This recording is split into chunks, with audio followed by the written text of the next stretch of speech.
wanted to do a brief review after having graded all of the nutrition tests for the class, just to recap some, in particular the short answer questions, so that you know for the future when you're answering short answer questions based upon reading from the text what I'm looking for. You can easily review the answers to your test by going to the student gradebook area in Blackboard within our class. Click on your actual score that you received, and the test will then open up with the questions there showing your answer and then what the correct answer is. It's pretty self-explanatory when you've missed the true-false questions or a matching section, but I did again want to go over some notes briefly on the short answer. The first short answer question referred to explaining how variety, moderation, and balance applies to a healthy diet. In particular, variety is very important in your diet for several reasons. In essence, by eating a variety of foods each day, you're ensuring that your body is getting all of the essential nutrients that it needs to function properly. So for instance, one of the guidelines that's mentioned in the textbook is to eat something from every food group every day, and that would be a good guideline to follow.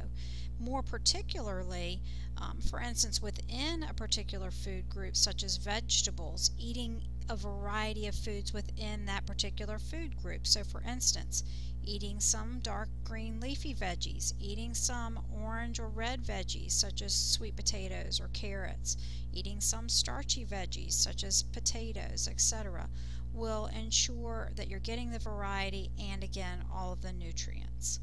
When we move on to talk about moderation, moderation means just that, limiting the amount of something.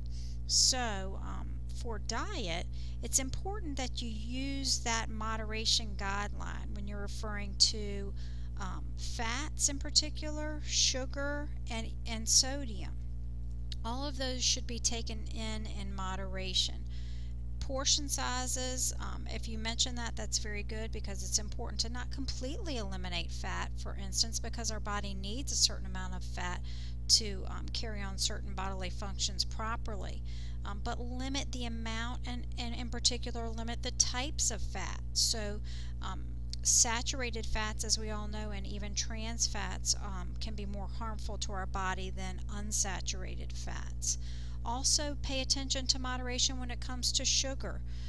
Too much sugar in items can lead to your body taking empty calories in, meaning they're calories that you're consuming but they really don't provide any nutrients for your body. Also pay close attention to non-fat items, like a non-fat salad dressing would be a place where they elevate the amount of sugar in it to give it some taste. So that's again something that you would want to use in moderation.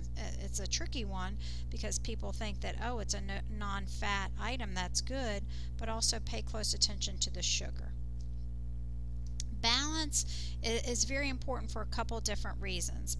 We refer to balance in our diet because we want to get a balance from all the different food groups that you all have talked about since elementary school. You know what the food groups are. They've shifted now over to the myplate.gov. There's a website that you can go to. We'll go to it in the next assignment, as opposed to the mypyramid.gov site. And now they refer to your dinner plate in place of the old food guide pyramid, and they show what portion on the dinner plate should be a protein, what should be a fruit and veggie, what should be a starchy item, and fats and empty calories. So we want to balance again from those various food groups, but we also want to balance caloric intake and caloric burning. So for instance, you want to take note with how many calories you're taking in each day as opposed to how many you're burning off. You would maintain your body weight if you kept an equal balance with calories taken in or eaten and calories burned off.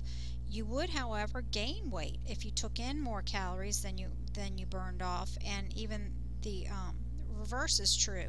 If you burn off more calories than you take in, then you would tend to lose weight. So balance is important for a couple different reasons. The next question referred to the fast